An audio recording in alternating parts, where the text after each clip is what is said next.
Hey, it's DBJ. Someone posed a question.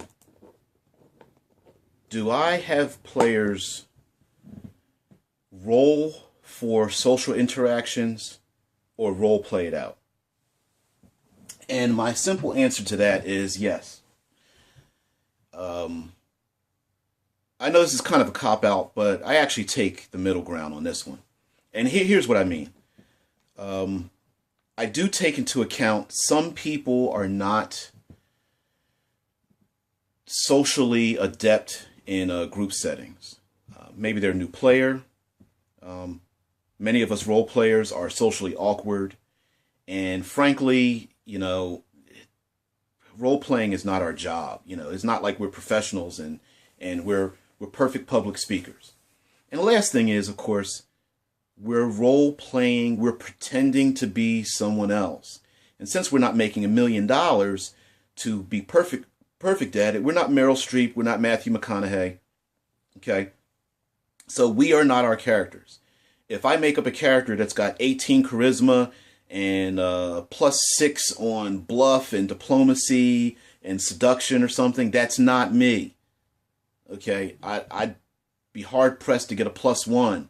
Okay? In real life. So the point is, my character's stats and abilities are not the person sitting at the table.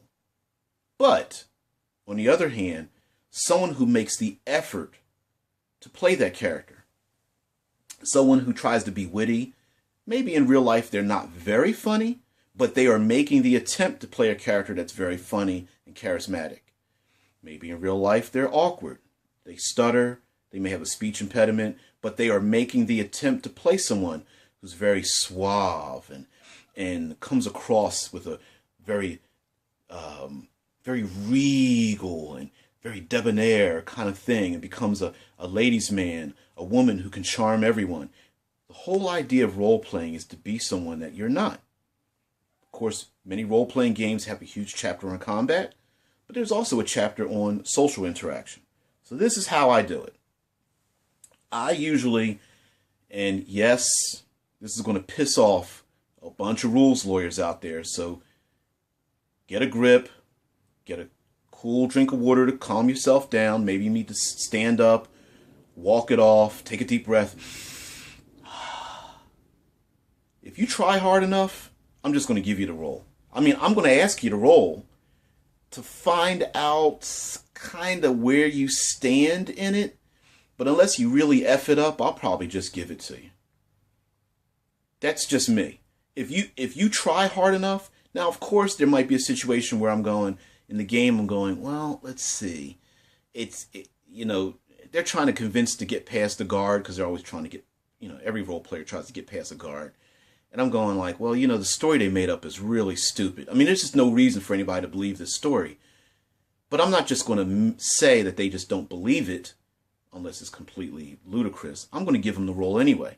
The story's stupid, but their player characters got high charisma. They've got plenty of stats and skills to convince people and bluffing or diplomacy or whatever the hell it's going to be called. I'll give them the role. Depending on how convincing they are role playing out at the table, sometimes I just won't even. I won't even. So let's give an example. Character goes into a place, wants to commission a sword to be forged. Hey, I want to get a masterwork sword made. I'm 3rd level. I've got some cash. I want to have them make it.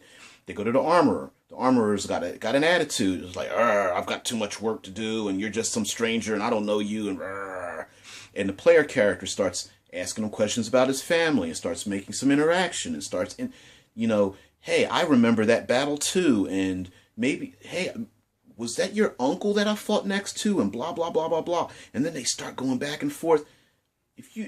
If somebody puts the effort into that, I'm going to just give it to you. So, okay, maybe going into it as a game master, I was thinking, well, this guy doesn't really want to make this sword. He's going to just charge him 10 times the price. But at the end of it, the player character really got invested into it. Maybe this armorer is now a major part of their background story. Maybe it opens up some more questions. You know what? He gives it to him at market price. at the end of it. I'm not even going to have you roll. He gives it to you at the market price, something like that. I always err in favor of what makes a better story.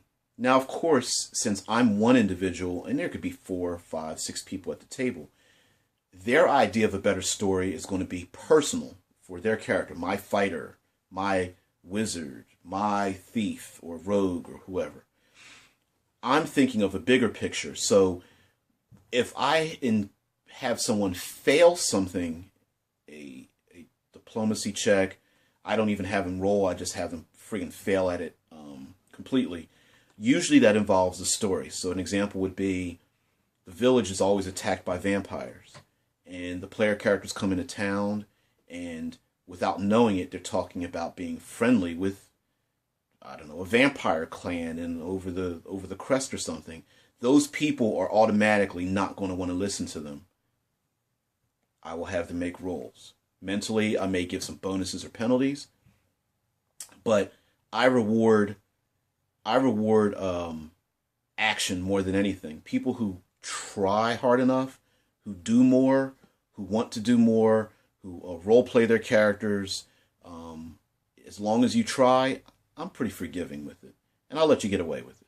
Sure, I'll give some bonuses in my head. I'll give them a +3 in my head. They roll, they go, man, I rolled a 12. I don't think I succeeded. And I'm going, well, I'm adding a 3 in my head. You got a 15. Yeah, you got it. Yeah, you got it. And I might give them a hard time about it. Sometimes I just pretend like they didn't convince the person and still give them the roll. Let's say there's a guard. They're trying to convince themselves that they belong, in the city, and that, we're not suspicious. We belong here. We dress funny and act funny and sound funny, but sure, we belong here.